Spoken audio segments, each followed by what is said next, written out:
Well, hi and welcome to Best Houses Australia. You know, I've published over 17 books on architecture and design, and I've also been in about 450 houses in Australia. And today I'm going to show you the most glamorous one I've ever seen. Now I can finally reveal this house on the Sunshine Beach side of Noosa National Park. This is the most glamorous house I've ever seen.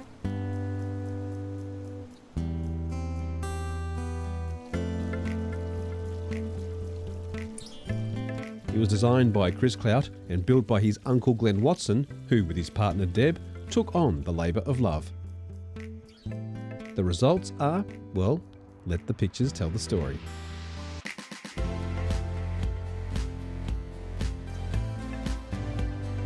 What was here before? There was an old house that was probably 30 years old, and that's what we bought. And I climbed up on the roof first, right up on the highest point, and had a look at the view, and I thought nobody else knows how good this is. The hero here is the view, and it's all blue. And very cleverly, everything you've done inside is kind of elements of blue, Yes. so that it doesn't subtract. From the moment you walk through the gate, I really wanted it to be all about the ocean and the view, and that's why we even kept the entry extremely simple, and it's a glass entry, and we didn't want anything to compete with the view. The view is the main character. The ocean, the coastline are the main characters in this house, and this house is about really honouring this location. You guys have got a bit of a story, haven't you? Because this house has a bigger meaning than just living here, hasn't it? Well, it does actually. This is the first project we've worked on together as a couple, but we go back a long way. We were childhood sweethearts. Wow. And Glen was my first boyfriend when I was 12. Oh my goodness. And it took 44 years for us to reconnect. So the home, I mean, how do you go? I mean, you're working with an iconic designer, so he's going to probably want to do his own thing, and then you guys want to do your thing. I mean, how do you kind of marry that together and come up with something so beautiful? Chris came up with the concept, and we love the concept, but we gave him pretty narrow guidelines. We said, well, we want this type of house, and it wasn't the normal Chris Clout house. And so between us, we batted back and forward until we came up with something we all loved, and that's exactly what we did. It was a lovely collaboration actually, because Chris is so talented, and Glen is also. Glen's been building beautiful homes for decades. The thing I love about Chris, he's so down to earth. I mean, you could just, he looks like a surfer, and he's a surfer.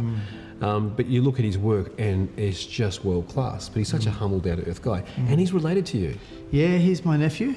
I gave him his first project, and it was by mistake. I had engaged an architect to design a project for me. And he looked over my shoulder one day because I was a bit frustrated with the designs that were coming up. And he said, "Uncle Glen, I'll have a go." And I laughed, and I said, "Sure, Chris, you can have a go."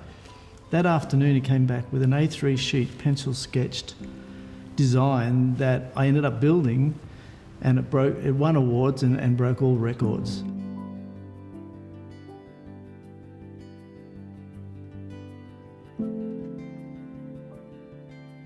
My travels through the Greek islands and inspiration to places like that, I really wanted to bring something like that to here. It's also outdated a lot of the other houses in the area with the technology and, you know, just the grand scale of it. You know, the doors are 14 metres long by nearly 3 metres high that you can stack right out to the side of the house. So, you know, it's designed, the whole house was designed around those doors almost. The pool's probably the most fussiest part of the whole design. You know, the house kind of all fitted into where it needed to be.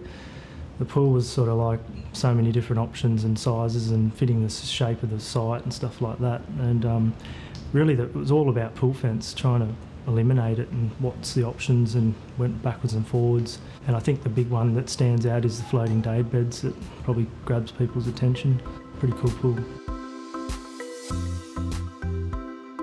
We had a clear vision of what we wanted the house to look and feel like, and to bring the outside in and blur the lines between the indoor and outdoor living. So I had a very clear vision of what I wanted the interiors to feel like, so that they were gorgeous and luxurious, but still, it's still a beach house, so that you want to take your shoes off when you get here.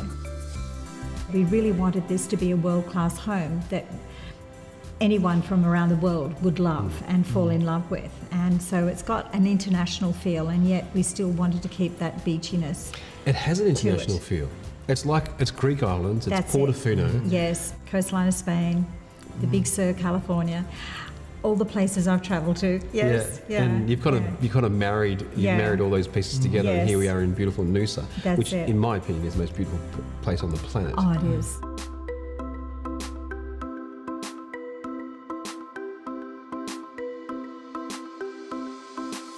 For builders who are watching, I'm sure they're thinking, how on earth are you able to get such vast spaces without having anything holding the house up? Yeah, we wanted sliding doors that all would disappear. And it's a very big opening, so it was quite a challenge engineering-wise to actually do that.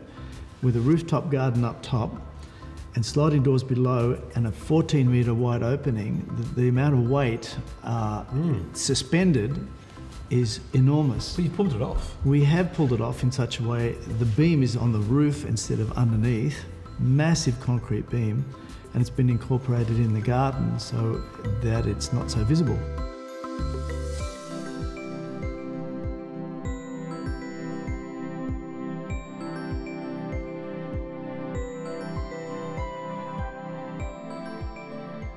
Where do you go from here? You're going to stay here? You're going to sell it? What are you going to do? Well, sadly, and it's going to be really difficult. It gets more and more difficult all the time, but we're selling it. We actually bought the site as a development site, and we've been building the house really for somebody else. Thank you so much for showing me around. It's a pleasure. Had a wonderful time. Our pleasure.